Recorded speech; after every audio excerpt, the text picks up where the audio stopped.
हाम्रै छेउ बगिरहने महाकाली जैले हो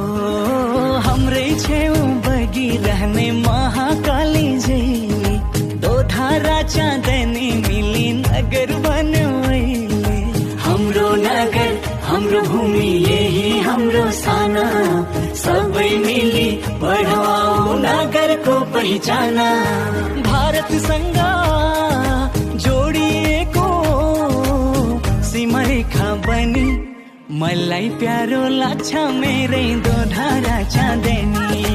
मलाई प्यारो लाग्छ